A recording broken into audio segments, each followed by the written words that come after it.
अस्सलाम वालेकुम welcome to Sharmila रेसिपीஸ். இன்றைக்கி நம்ம பார்க்க போகிறது பீஃப் சுக்கா. பீஃப் சுக்கா எப்படி ரெடி பண்ணலான்னு பார்க்கலாம். இந்த பீஃப் சுக்காவை நான் நெய் சோறுக்கு தான் ரெடி பண்ணியிருந்தேன். சூப்பராக இருந்துச்சு. எப்படி ட்ரை பண்ணலான்னு பார்க்கலாம்.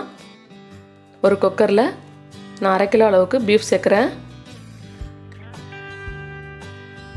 சின்ன சின்ன பீஸாக கட் பண்ணி சேர்த்துக்கலாம்.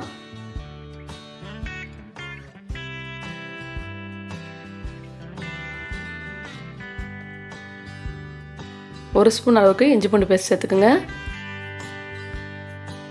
ஒரு 1/2 ஸ்பூன் மஞ்சள் தூள் சேர்த்துக்கலாம்.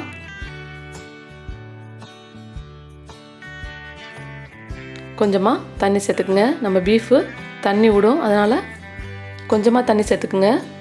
ரொம்ப அதிகமாக தண்ணி சேர்த்துங்கன்னா உங்களுக்கு ரொம்ப விசில் விடும் போது பொங்கி வலியும், அதனால் கம்மியாகவே சேர்த்துக்கலாம். இப்போ மூடி வச்சு ஒரு 4 விசில் சிம் ஃப்ளேமில் வச்சு விசில் விட்டுக்கலாம். ரொம்ப லோ ஃப்ளேமில் வச்சு விசில் விடுங்க, அப்போ தான் உங்களுக்கு நல்லா சாஃப்டாக வெந்திருக்கும். இப்போ ஒரு தவாவில் ஒரு 3 காஞ்ச மிளகா, ஒரு 2 ஸ்பூன் மிளகு, 1 ஸ்பூன் ஜீரகம் சேர்த்துக்கலாம். இப்போ லைட்டாக ரோஸ்ட் பண்ணிக்கலாம்.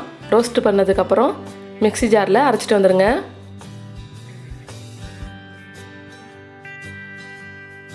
இப்போ சுக்காக்கு ரெடி பண்ணிக்கலாம். ஒரு 2 ஸ்பூன் அளவுக்கு ஆயில் சேர்த்துக்குங்க. ஆயில் ஹீட் ஆனோடனே 2 துண்டு பட்டை சேர்த்துக்கலாம்.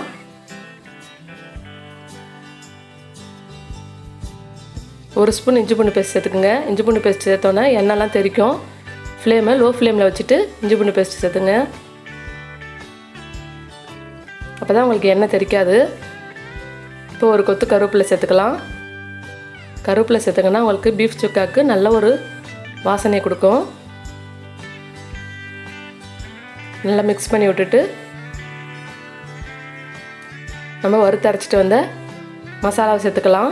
சேர்த்து நல்லா மிக்ஸ் பண்ணி விட்டுக்குங்க.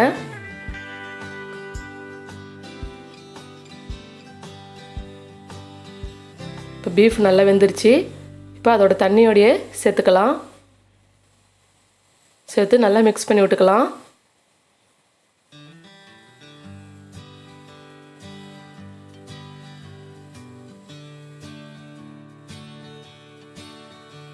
இப்போ 1 ஸ்பூன் அளவுக்கு சால்ட் சேர்த்துங்க.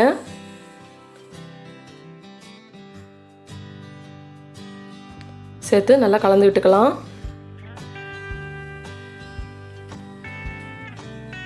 இந்த தண்ணி நல்லா வற்றி வரும்போது சூப்பராக சுக்கா ரெடி ஆகிடும். இப்போ மூடி வச்சு ஒரு 10 நிமிஷம் இருக்கட்டும். 10 நிமிஷத்துக்கு அப்புறம் திறந்து பார்க்கலாம். சூப்பராக தண்ணிலாம் வற்றி சுக்கா ரெடி ஆகிடுச்சு. அப்படியே கலந்து விட்டுக்குங்க. நல்லா சூப்பராக சாஃப்டாக வெந்து வந்துருச்சு.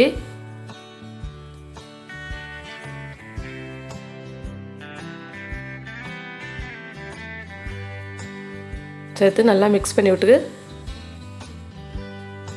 மேலே மல்லித்தலையை தூவி இறக்கிடலாம். இந்த சுக்கா ரெசிப்பியை நீங்களும் உங்கள் வீட்டில் ட்ரை பண்ணி பாருங்கள். சூப்பராக இருக்கும்.